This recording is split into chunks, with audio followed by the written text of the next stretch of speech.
திருவண்ணாமலையில் இன்று மாலை திமுக இளைஞரணி வடக்கு மண்டல நிர்வாகிகள் சந்திப்பு பிரம்மாண்டமாக நடைபெறவுள்ளது. 1,00,000க்கும் மேற்பட்டோர் பங்கேற்கும் கூட்டத்தில் முதலமைச்சர் மு.க.ஸ்டாலின் சிறப்புரையாற்ற உள்ளார்.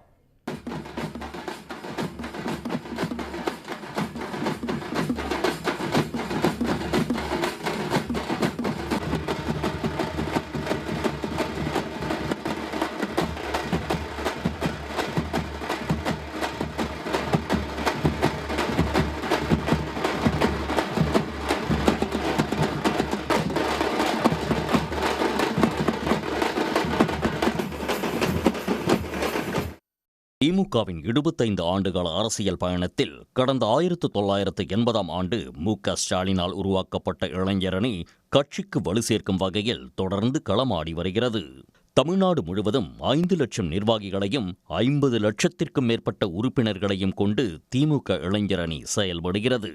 2026 சட்டமன்ற தேர்தலில் இளைஞரணியின் பங்களிப்பை திமுகவின் மிகப்பெரிய பலமாக மாற்றும் வகையில் 5 லட்சம் நிர்வாகிகளை ஒன்றிணைத்து மண்டலம் தோறும் சந்திப்புகளை நடத்த கட்சித் தலைவரும் முதலமைச்சருமான மு.க.ஸ்டாலின் உத்தரவிட்டிருந்தார்.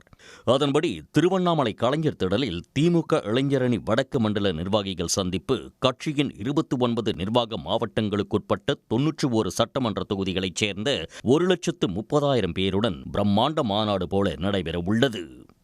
இளைஞர்களா பொறுப்புக்கு வந்திருக்கக்கூடிய உங்களுக்கு திராவிடம் எனும் மக்களுக்கான மாபெரும் ஐடியாலஜியை நீங்க பேச போறீங்க. திராவிட முன்னேற்றக் கழகம் எனும் மாபெரும் மக்கள் இயக்கத்தை அடுத்தடுத்த தலைமுறைக்கு கொண்டு போற, தமிழ்நாட்டோட உரிமைகளுக்காக, தமிழோட உயர்வுக்காக போராடுகிற மாபெரும் வரலாற்று கடமை வந்திருக்கு. இந்தியாவிலே இன்னைக்கு தமிழ்நாடு தனித்தன்மையோடு இருக்கு. அந்த லெகசியோட தொடர்ச்சியா நீங்க வரப்போறீங்க என்பதை நினைச்சு எனக்கு பெருமையா இருக்கு. இந்த நிகழ்ச்சியில் முதலமைச்சர் மு.க.ஸ்டாலின் சிறப்புரை ஆற்ற உள்ள நிலையில் இளைஞரணி செயலாளரும் துணை முதலமைச்சருமான உதயநிதி ஸ்டாலின் தலைமையுரை ஆற்ற உள்ளார். தொடரும் திராவிடம் மேடை நாடகம் நடத்தப்படுவதோடு எஸ்ஐஆர் பணிகள் குறித்து திமுக சட்டத்துறை செயலாளர் என்.ஆர். இளங்கோ உரையாற்ற உள்ளார். திமுகவின் வரலாறு மற்றும் இளைஞரணியின் பணி குறித்து ராசாவும், சமூக வலைதளத்தின் அவசியம் குறித்து சூர்யா கிருஷ்ணமூர்த்தியும் உரையாற்ற உள்ளனர். 150 ஏக்கர் பரப்பளவில் 2 லட்சம் பேர் அமரும் வகையில் ஏற்பாடுகள் மேற்கொள்ளப்பட்டு 2700 பேருந்துகள், 500 கார், வேன்கள் நிறுத்தவும் இடவசதி செய்யப்பட்டுள்ளது.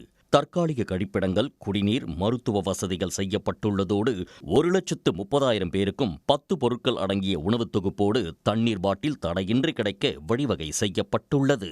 நிர்வாகிகள் அனைவருக்கும் புகைப்படத்துடன் கூடிய அடையாள அட்டை வழங்கப்பட்டுள்ளது.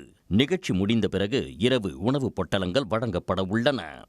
1,00,000க்கும் மேற்பட்டோர் பங்கேற்கும் இந்த சந்திப்பை பொதுமக்களுக்கு எவ்வித இடையூறும் இல்லாதவாறு நடத்த ஏற்பாடு செய்யப்பட்டுள்ளது. 2026இல் மீண்டும் திராவிட மாடல் திமுக அரசை உருவாக்குவதுதான் இளைஞர் அணியின் லட்சியம் என்ற நோக்கில் இந்த சந்திப்பு நடத்தப்படுகிறது.